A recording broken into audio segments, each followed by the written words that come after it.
السلام عليكم ورحمة الله وبركاته. أنا منال الدباغ، وأهلا وسهلا في بودكاست لنبدأ الحوار Start the Conversation. الهدف من البودكاست إنه نبدأ الحوار في مواضيع مختلفة ما أخذت حقها في مساحة الحوار أو ما في أحد يبغى يتكلم فيها. المواضيع مختلفة لكن كلها بتدور حول كيف نقدر نعيش بكليتنا مش كأجزاء متفرقة في تناغم مع الناس حواليننا والبيئة. الفضول والشغف هو اللي خلاني أبدأ البودكاست، وهو اللي يدفعني لاختيار المواضيع وضيوف البودكاست.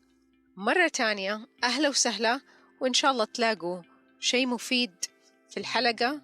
وإذا في أي مواضيع تحبوا تسمعوها أو أشخاص تحبوا تسمعوا منهم، أتواصلوا معايا. السلام عليكم ورحمة الله وبركاته. حلقة اليوم باللغة الإنجليزية. ضيفي في الحلقة فيليب شيبرد، مؤلف كتابين New Self New World و Radical Wholeness، مؤسس The Embodied Present Process. في حواري اليوم مع فيليب أتكلمنا عن اتحاد العقل والجسد، وكيف في ظل الظروف اللي إحنا بنعيشها الآن نحن بحاجة إنه نرجع للجسد ونعرف كيف نتواصل مع نفسنا ومع الآخرين. أتمنى إنه تستمتعوا بالحوار قد ما أنا استمتعت بحواري مع فيليب، وكالعادة إذا في أي استفسار أو حابين تعرفوا أكثر أتواصلوا معايا. شكرا.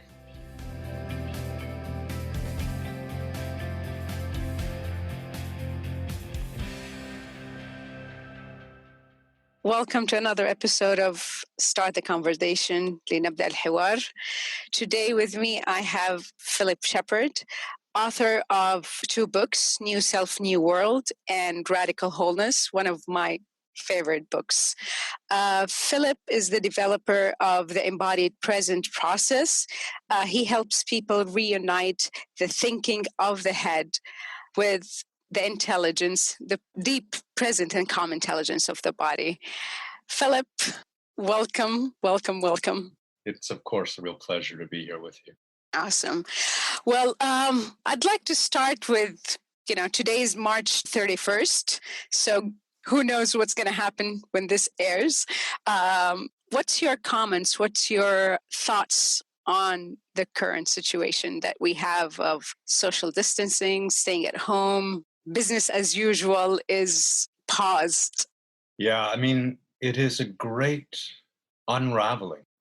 And I think the essence of that unraveling is an unraveling of the expectations by which we've been living really for decades.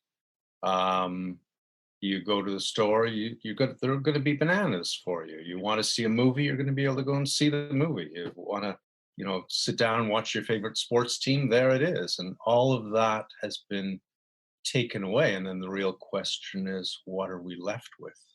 And the expectations that have been driving us blind us to our own hollowness, I think is the word that comes to me.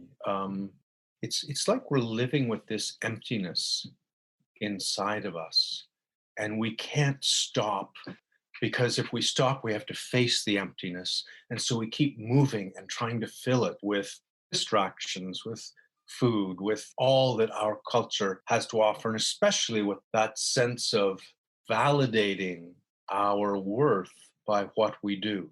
And we, without that assurance of who we are by, the emblems of what we do. And those emblems, I find it ironic that we justify ourselves by these completely abstract symbols of money, of status, of prestige, of title, and there's nothing behind those of any substance. And I think which is what we're coming back to, all we have are our relationships.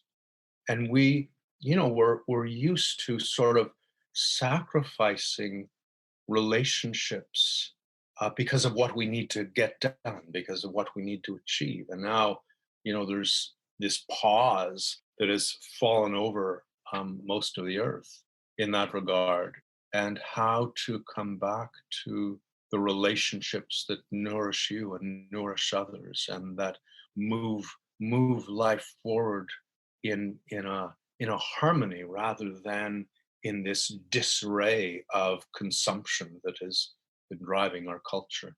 I'm quite amazed on how much the need of human connection is becoming apparent. It's because I've been in many kind of circles online, of course, and there's a big drive of connecting online. It is a need that we need to connect with other people, even if I'm not isolated at home by myself, but still there's this connection that it's happening. And I think it's kind of funny because we usually used to talk about, internet and, devices and all these stuff as what's disconnecting us from each other. And now that's our only connection with each other. And we're using it to just connect, not to do business as usual, not to do a transaction. There's a real need of human connection. That it was always there as a physicality that we can see people, but there wasn't that connection. Yeah, I think we really need each other to make sense of what's happening. Mm-hmm. You can't stand in isolation and make sense of it out of those relationships. So there's this coming together to share and reflect and compare and feel. That ability in the pause, we're able to feel each other in a way that, with that driving locomotive of our society, there's not time to feel. And so we demote feeling in our culture. It's really secondary to what we know and to what we're doing. And, feeling has its place, but it's sort of parked to one side. And gosh, I hope we awaken to the barrenness of a life that considers feeling secondary. Feeling is what shapes the world. Feeling is what moves things forward. I'm thinking of Greta Thunberg. She doesn't have any special knowledge. She doesn't have insights that are unique to her. What she knows, we all know. Mm. The difference is she feels it. She feels it rippling through the marrow of her bones. She's moved by it, caught by it, and that is what ignites us. And so to come back to that ability to feel, to feel each other, to feel the consequences of our actions, to feel our own emptiness and drop back. And my work, so when I talk about the emptiness, I'm not talking metaphorically. I really think we have so come out of relationship with the body and what the body knows, that as we've left the body and come up into the head, we've left a hole within our beings, within our awareness, within our capacity to come into relationship. And that's the hole that I think we've been trying to fill with money and possessions and addictions. I mean, we're such a deeply, deeply addictive society. And what I mean by that is our actions largely aren't conscious. Our actions are driven by unconscious urges that have been devouring the planet as they've cut loose. Well, for listeners who are not familiar with your work, could you elaborate on that a little bit more? What do you mean by we identified with the mind and kind of left the body? Yeah, I mean, it's a really old story, and it's a story that we don't know well. But in Europe, certainly, you go back 10,000 years. And we were sort of emerging from the Paleolithic into the Neolithic. So what that means is we were discovering how to take seeds and plant them in the ground and grow crops. And the moment you do that, The moment you take that seed and push it into the ground, the whole of the world around you has suddenly changed. So suddenly, that little patch of ground is yours. You own it, right? All there'd been up to that time was multifarious manifestations of the goddess. The goddess is manifest in a pebble, in a blade of grass, in bird song. And suddenly now there's ownership of this little patch of ground. And the little weed, the little plant rather growing up beside your shoot is now a weed. And weeds didn't exist until you put that seed into the ground. And the weed has to be killed. And the animal coming along is now vermin that might eat your plant. And so that has to be taken care of. And the tree that's putting your plant in shade has to be cut down because your plant needs sun. And the whole world changes. And we are moving away with that transition from noticing the world around us, feeling it, and coming into harmony with it. And there's so many accounts of Aboriginal cultures feeling the world around them in ways we can't imagine. There's one story, Hugh Oliver wrote a book called The Other Side of Eden, where a lot of it is about Aboriginal cultures in Canada. And he's with this one Inuit culture, and it's a whale hunting expedition, and they're on the ice beside this large opening. And Igruk, very, very old, highly respected whale hunter, is lying in the tent on a bed of furs. And he suddenly sits up and he says, "I feel a whale may be coming and will appear very soon." Well, everyone rushed out of the tent to stand by the open water. And sure enough, this whale breached. So lying on those furs, he could feel the presence of the whale deep beneath the ice. That's normal. That ability to feel the world and come into harmony with it is how we survived. And as the Neolithic Revolution took hold, 3 major changes in our understanding of who we are took place. One is we shifted our allegiance from the mother to the father. And so we'd been gathered around the mother up to that time, and now suddenly the father is the figurehead of the family and of the culture. We left the goddess and moved to the god.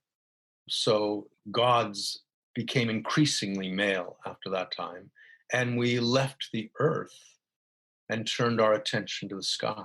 Earth became literally demonized in that, you look up and that's heaven. You look down, well, that's hell. So we've turned our mother into hell. I mean, so it's a really, really dramatic shift. And as those things happened, our center of awareness moved in the body. So we experienced our thinking. We felt the world around us from the belly, from a center in the belly.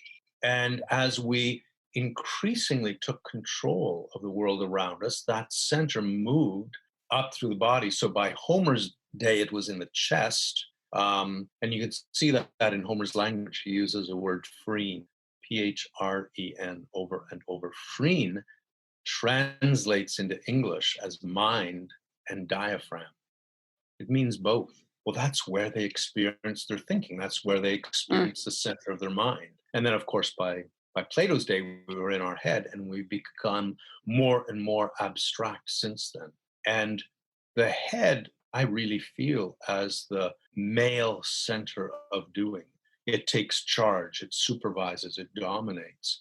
And that intelligence deep in the belly is where being is experienced. You drop down, you drop out of doing into being, and it comes into felt relationship and it integrates.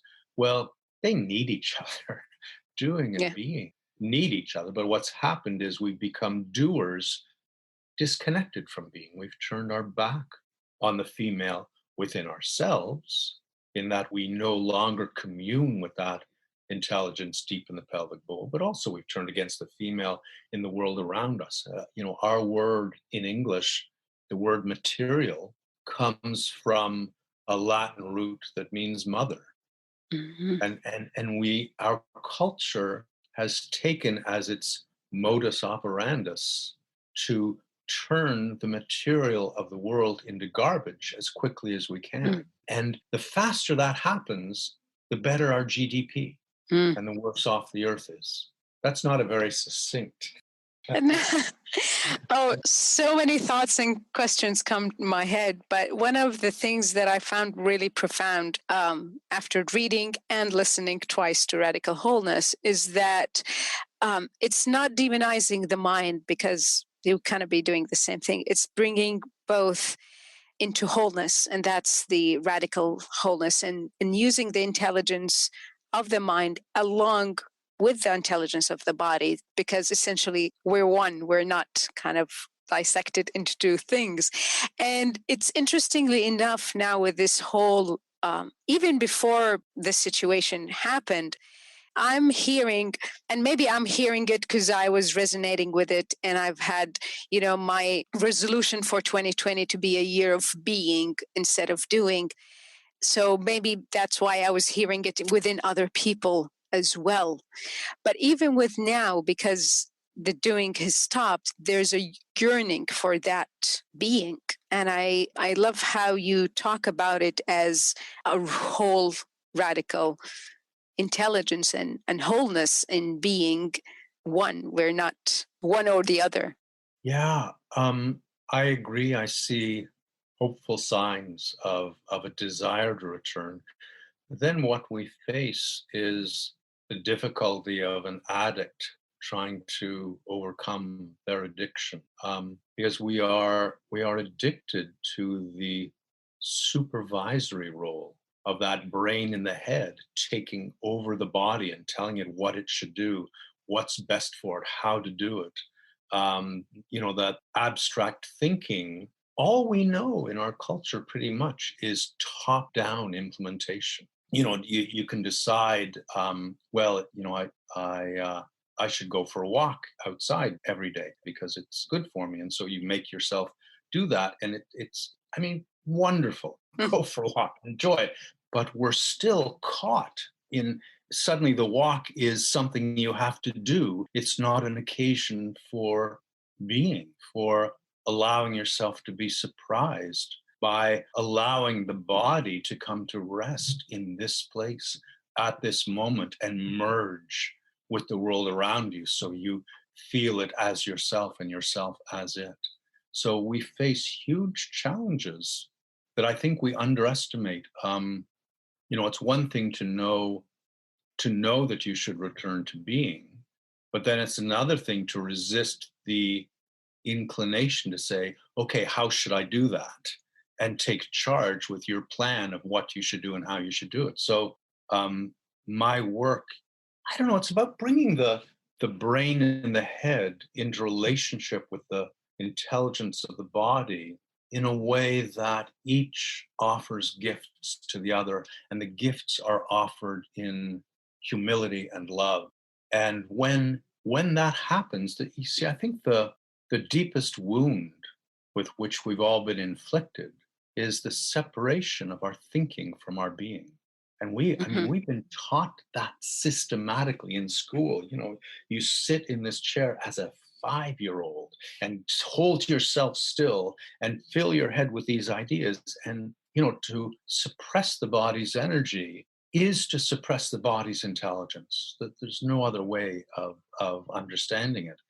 And so we learn that you can think more clearly if you shut down all the noise below the neck and just concentrate on the head. And as our thinking and our being divide in that way, and our thinking then overrides the intelligence of our being, that thinking of the head cannot solve the division with being. It's an issue of discovering that you can feel every thought you have. Every thought you have can resonate through the whole of your being, and as it resonates, it clarifies. And you similarly discover that any sensation in the body is a form of thinking. And so you recognize the sensations of your being as thinking, and your thinking as the sensations of your being, and they reunite, and then you have a chance at wholeness. Yeah.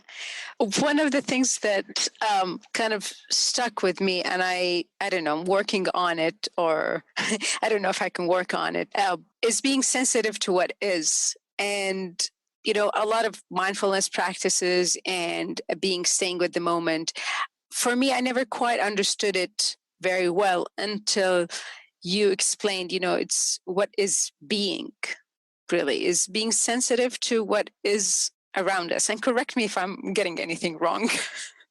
But it's that sensitivity of what, because you mentioned going for a walk, and that's one of the things that I have in the past said, I need to get up in the morning and go for a walk, or go on the walk in the afternoon. And it almost never happens, or doesn't happen as much as I would like to, because there's a lot of noise and a lot of going and coming back. And since the lockdown and being, having those restrictions, going for a walk is as important as having water, a sip of water. So it's not like I'm thinking that I have to go because I need to exercise and I need to stay fit and blah, blah, blah, all these kind of accomplished things. It's no, I need to be outside. I need to look up the sky. It's something that I'm not, processing in a linear way. Yeah, that life is not rational. And as we try to take life and squeeze it, into the shape of rationality, we lose life itself. And again, it's not to dismiss what the gifts that reason has to offer us, but if those gifts remain disconnected from our being, they blind us to being. I know everything in the room around me. I know these are curtains, and that's a light, and that's the ceiling, and there's the floor. There's nothing in this room I don't know. And so then what happens is, if I know it, I don't have to feel it. Why would I go to the trouble of feeling something if I know what it is? And so feeling is shut down, and we live in this desiccated world where we presume to know what's around us. And what's around us is always a mystery. And you cannot feel the wholeness of the world until you can feel the mystery that makes it whole.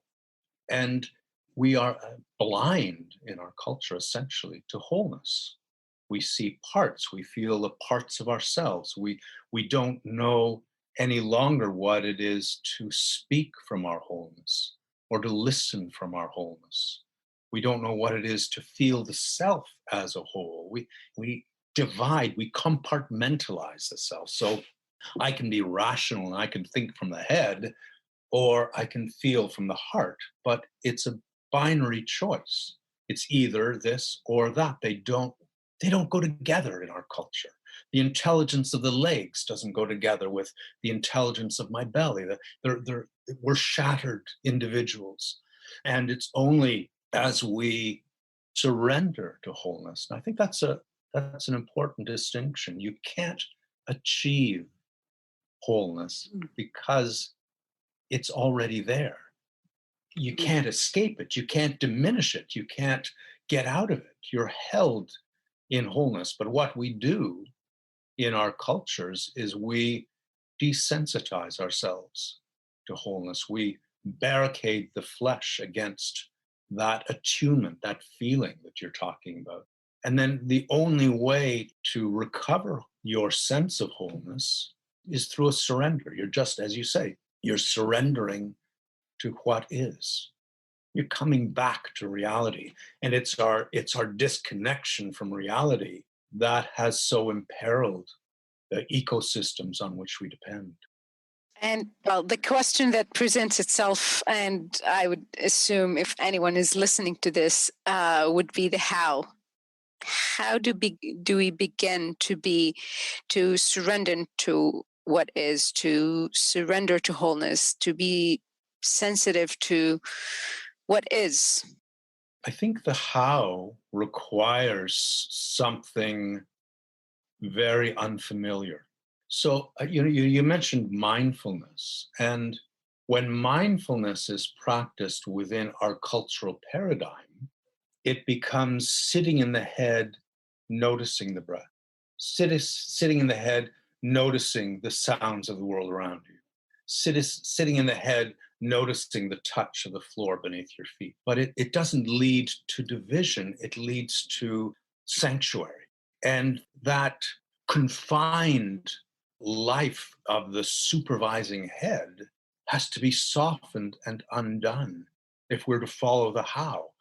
For me, it really comes down to the breath as a starting point, because we're so top down, we've turned breathing into a top down operation where we imagine pushing the breath down in the body, and we know it's important to breathe deeply, so we push it as deep as we can, and that takes muscles, and the muscles get tired and the breath goes shallow again. But that's not how the body naturally breathes. The body's known how to breathe since we were born.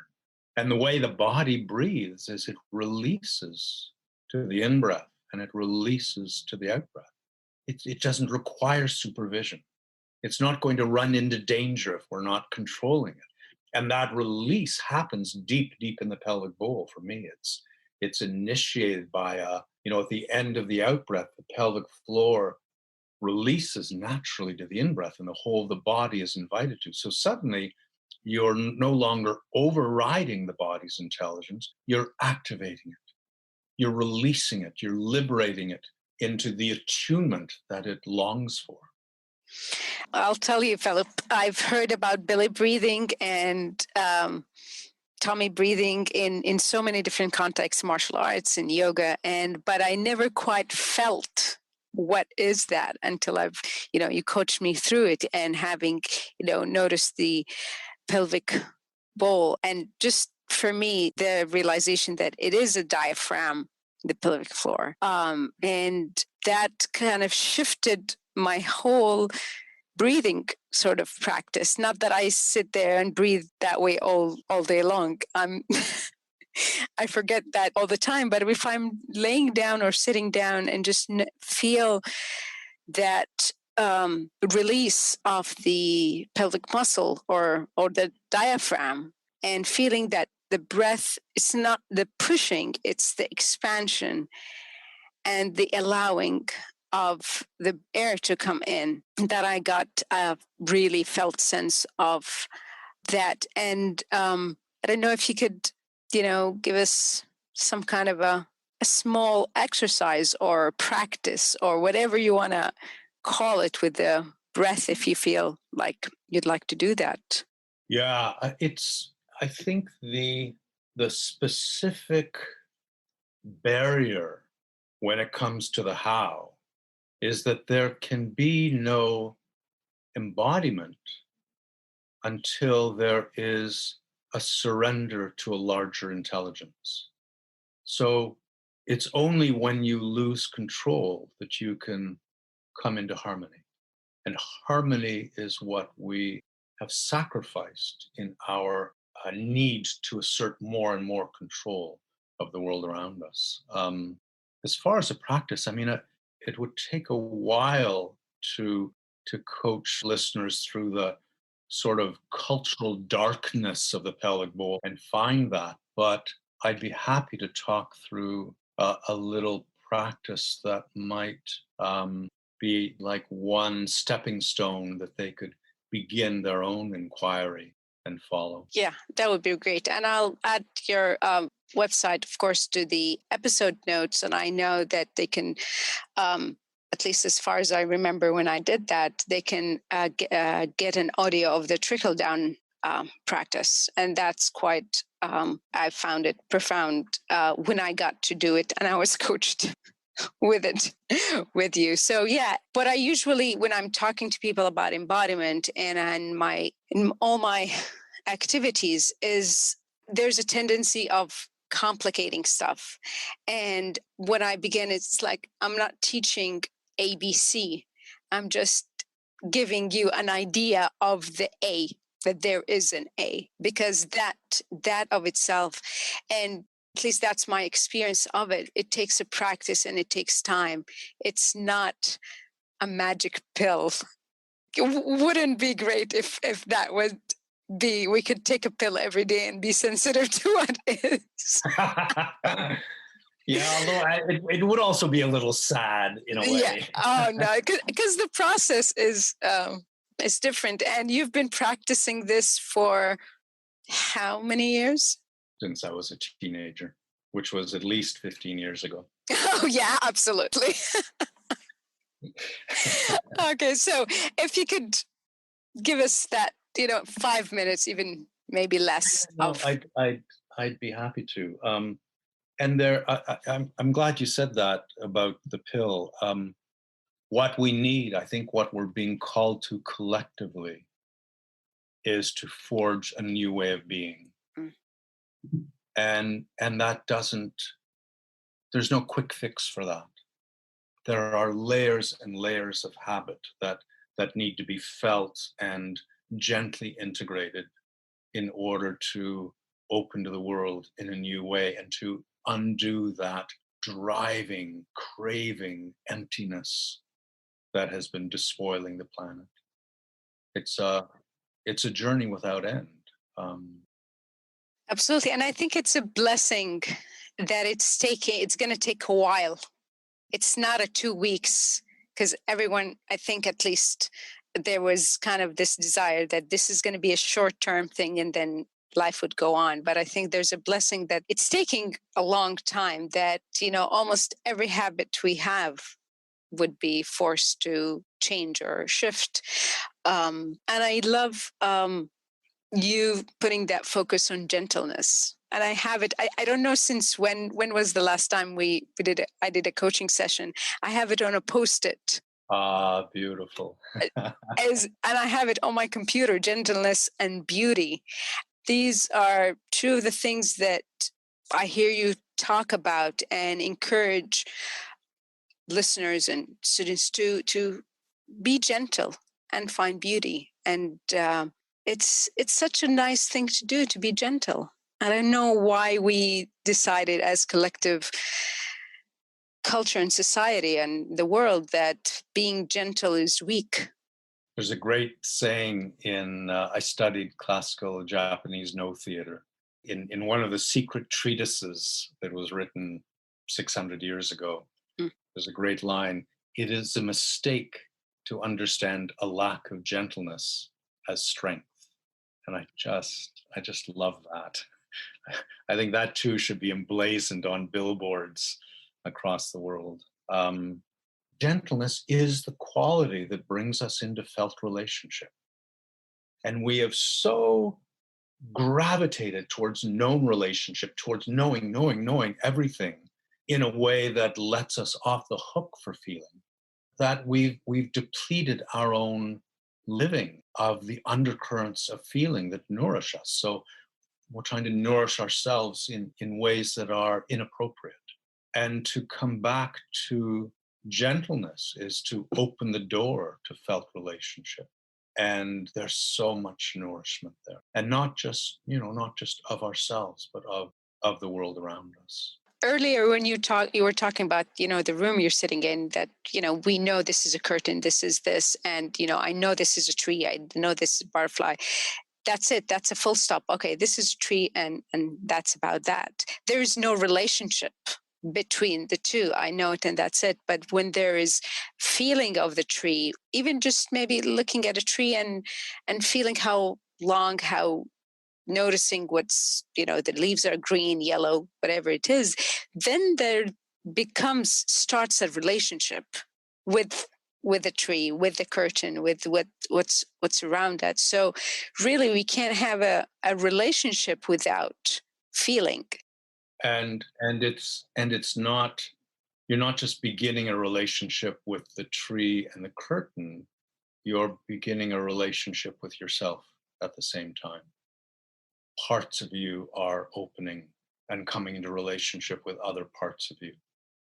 And to me, that's the most important transformation. I know we said we're going to do the breathing, but I one of the things that I wanted to ask you about, because I'm still not 100% clear on it, but I feel that it's really profound. And that's from the hero's journey and your differentiation between the tyrant and the hero. Could you kind of explain that or elaborate and help me further my understanding? And it would be great if we can see it maybe in the terms of the circumstances that we are at. So when I speak of the hero and the tyrant, I'm speaking of characters in mythology. Mm-hmm.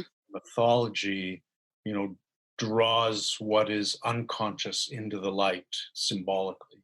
And really what's being drawn into the light are parts of ourselves. Mm. So the hero, I really lean on Joseph Campbell, who looked so deeply at these roles, these energies within the self.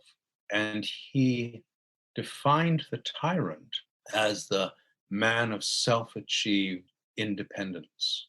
And that's a pretty curious phrase, because it's the American dream. Mm-hmm. It's what has driven cultures around the world. Self-achieved independence is like the self-made billionaire with his mansion on his great acreage and the perimeter fence and the guards and the people to do his laundry and do his dinner and make his bed. So he's out of relationship with everything. He doesn't have to answer the phone. He's got somebody else to answer it for him. And so this dream of independence has as its terminus, its sort of logical end, a situation of such isolation that your life becomes driven by hallucinations and fantasies. And we see that, Howard Hughes was maybe the world's first billionaire, I don't know, but he was massively wealthy. And he began as this daring pilot, and he made more and more and more money. And at the end of his life, he was locked in a room with just 4 people he would allow into that room. And every time he went to touch something, he would pull a new Kleenex from the box so he wouldn't actually have to touch it. And he was mad. He'd gone into a hallucinatory realm that was so out of touch. I see that as our culture at the moment. We have isolated ourselves from nature. We've isolated ourselves from each other. We go to our devices and we are in our own world. We don't feel the world around us. And what most deeply characterizes the tyrant is the need to control, a fear of the unknown, and having turned its back on the female. So, we all have male and female within us. When the male aspect of our consciousness rejects the female, it becomes tyrannical. That's what creates tyranny.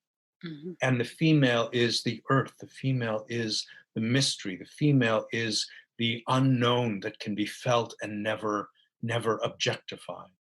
And, to recognize within ourselves that desire, that urge to isolate, to control, to stand apart from the world. If you can isolate sufficiently from the world, it can't get to you, and maybe you'll be safe. That's sort of the underlying promise of it. But life isn't safe. If you're alive, you're going to be hurt. You're going to get sick. You're going to die. All of these things will happen. Being alive is a state in which you are not safe. Mm-hmm. And the only security you have is the security of your being. And that brings us back to the female element, because I really feel doing as the male aspect of my consciousness and being as the female aspect. And so the hero, in contrast to the tyrant, who, I feel I feel that tyrannical impulse in my head, wanting to know, wanting to control, wanting to supervise, wanting to get it right, as if there were such a thing as right. Mm. All there is alive. Getting it right is a fantasy. Independence is a fantasy. There's nothing in the universe that gives us an example of independence. Everything belongs to everything. Everything affects everything. And to chase the dream of the tyrant, which tugs at every one of us, is to be called to live a fantasy. The hero comes back to reality. The hero Joseph Campbell described as the man of self-achieved submission. Well, that's so contrary to our idea of what a hero. No, a hero conquers, a hero dominates. No, no, no. A hero submits, because only through submission can you return to wholeness.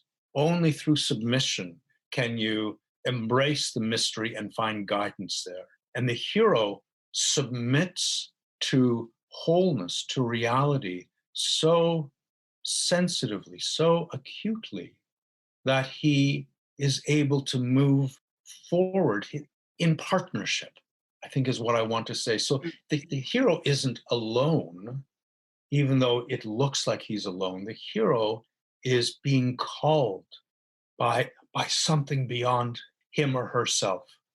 When you come back to being and you rest in the body, in its myriad sensitivities and attunements, your specific gifts, which no one else in the world has, are activated. The world whispers to them to come and serve. And that you're pulled by something beyond yourself. And so it's the submission of the hero that enables the activation that the world is calling your life to here and now. Yeah. One of the many things that came to mind is that, when you were talking about the isolation and that false sense of independence, is that our current reality, we are forced into isolation. We are forced into our own nuclear spaces, families. And from what I am noticing, we're not liking that.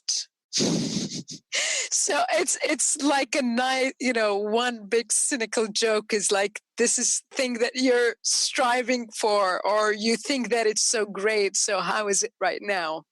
You want isolation? Here it is. Yeah. Yeah, it is. It is like a cosmic joke. Yeah. And this whole world that have paused and stopped, I'm finding it so humbling that it's about something we cannot even see. I'll guide the listeners to your website and your resources, because I want to ask you one last question before we close, is how do you see the world changing? I have no idea. I have no idea what's going to come tomorrow, what else is going to come, but I'm sure there's always this wishful thinking as humans. We will kind of learn and do things. But if you would have your predictions of what would be the world at next year, March 2021?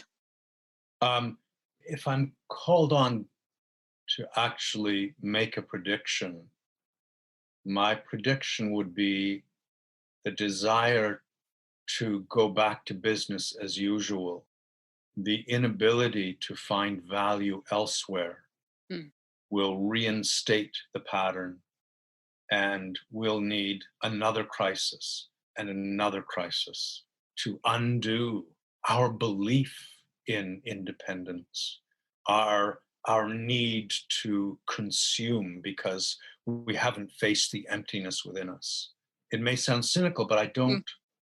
What I feel is around me is that, as soon as this is over, we'll be able to start up again, rather than do we need to start up again? But there's so many, the stakes are so high, the banks are in place, the governments are in place, the ways of doing are in place, and they're on hold, they're on pause for the moment in ways I couldn't have imagined 3 weeks ago. But they're on hold. They're not being questioned in the deep way that this pause invites us to do.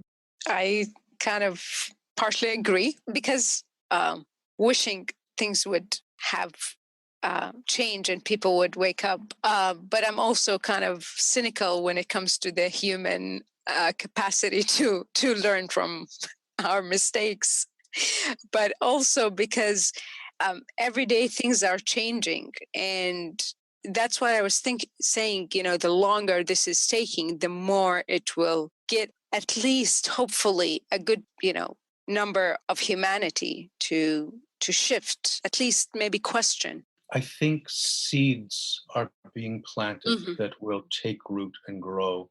But for me, the largest impediment is that the new way of being that in the world that is required cannot happen until we come back to the body. And we don't know how to do that. We don't even know that that's what's being asked of us. And until we reunite within ourselves, until we come back to our own wholeness, we will remain fractured and divided, and we will continue to inflict disharmony on the world around us. Well, it's not just we're missing the message, we're missing the guidance that can help us implement the how that you were speaking of earlier. I mean, you can want to come back to the body, but then you're up in your head with this desire, figuring out how to do it. So it's not through malice that we're not making that journey. It's through the fact that we are in this paradigm that has taught us how to solve our problems, and they can't be solved inside the box. But how to step out of the box is the question that's in terms of the body and reuniting with its intelligence is the question that I don't often hear asked. And what would be the answer to that question? Human, the very word human in English shares the same etymological root as humble, as humility, as earth, humus, that we are earth beings. And we've forgotten that. We think of ourselves as super beings, as somehow above nature.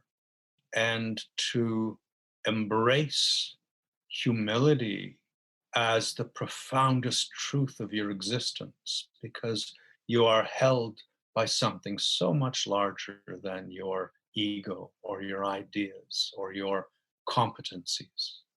To embrace humility as your truth is to enable the surrender to what holds you in devotion, in attunement, in a reverence for the way it whispers its guidance to you. And that's a big step to ask anyone to take in our culture. It is. And it's a process. We'll take it with gentleness and beauty. Philip, thank you so much for being my guest. I could stay for another hour if you'd let me. Last parting words to the listener. Well, I wonder, we sort of promised an exercise. Do you want a parting words? Do you want a 2-minute exercise to bring us to a close? Sure. Do you have time for that? Yeah. So I would invite people to feel where their energy is, feel how their body is in the world. Just notice where you're at without any desire to change it, without any inclination to want it to be a certain way. It's so important to feel it as it is. You may notice an energy in the head or an energy in the chest. You may notice a disconnection from the earth, and notice whatever you notice without wanting to organize it in a different way. And then bring your awareness to the breath and feel the breath drop into the body and release out. And feel the out-breath, and let the out-breath move just a little beyond what it might normally do. So the out-breath is a little exaggerated, and then just let go of the body and feel how gently the in-breath comes into it. And be aware of the breath wave that started with that release in the belly. Belly softens to the in-breath and softens to the out-breath. And there's a gentle wave that's initiated that begins to travel through the body. As you gently release to the in-breath, there's a wave that maybe travels down through the legs, that maybe travels up through the back to the top of the head. Allow the breath wave to include, bit by bit, the whole of the body. So you feel the whole of the body softening to the breath. And as it does, be aware of all that energy, be aware of everything you're feeling at the moment. And let the breath wave move into that as well. So it's all embraced by the breath wave. And as it's embraced by the breath wave, feel it coming into a different relationship. And feel that energy gently, gently settling. So it's a sense of coming to a place of rest. It's a sense of coming to a kind of peace and still. The breath wave opens and gathers and settles. And finally, all that energy is brought into a calm and a coherence. Thank you, Philip. Thank you, Manal. It's been such a pleasure. It's been such a treat. Pleasure is mine.